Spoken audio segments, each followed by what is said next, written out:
ओम शांती। काल आपला शिवानी दीदींचा जो कार्यक्रम झाला त्यात सर्वांनी खूप चांगल्या प्रकारे, बरेच जण त्या ठिकाणी आले होते, सगळ्यांनी खूप छान ऐकलं आणि त्यात दीदींनी शिबिरासाठी 3 दिवस मागितले होते। 3 दिवस कोण शिबिर करू शकतं, तर त्याच्यासाठी आज जो आहे तो खूप मोठा प्रतिसाद आपल्याला मिळालेला आहे। आज जवळजवळ 100च्याही पुढे भाई बहिणी येऊन त्यांनी पहिल्या दिवसाचा सेशन जो आहे आत्मा आणि परमात्मा हा सेशन त्यांनी अटेंड केला आणि त्याच्यावरतीच मेडिटेशन पण घेण्यात आलं। तर उद्यापासून सुद्धा आपण जर जास्त प्रमाणात अजून असतील तर आपण 2 बॅच 3 बॅच पण करू शकतो।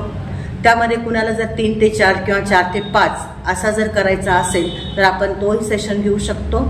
आणि सकाळी मॉर्निंगला सुद्धा जर कोणी म्हटलं की आम्हाला सकाळी 7 ते 8 घ्या तर 7 ते 8 पण आपण एक बॅच करू शकतो। तर आज जवळजवळ 100च्या पुढे आता सगळेजण आले होते। त्यांनी खूप छान पद्धतीनं पहिला सेशन जो आहे तो ऐकला त्यांनी आणि असाच रोज 3 दिवस आपलं चालेल। यानंतर 7 दिवसाचा सुद्धा आपला कोर्स असतो। हा कंटिन्यू 7 दिवसाचा कोर्स पण आपला केला जाईल। ज्याला वाटतंय आपण 7 दिवसाचा कोर्स करावं आणि आपलं मेडिटेशन जे अजून ते पक्क झालं पाहिजे तर त्यांचा 7 दिवसाचा पण कोर्स आणि मेडिटेशन घेतलं जाईल। ओम शांती।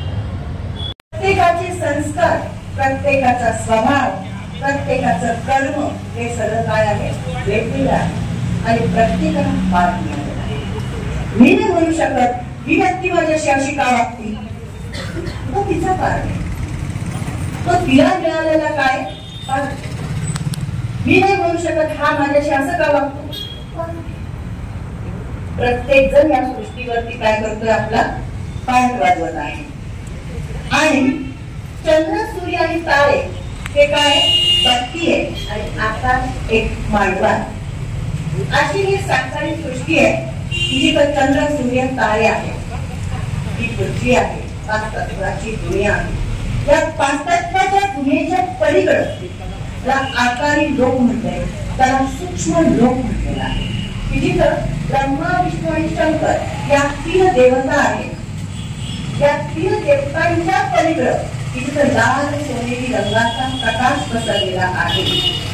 अशा ठिकाणचा परमात्मा आहे। आपण म्हणताना काय म्हणतो तो आहे खरं काय खोटं काय।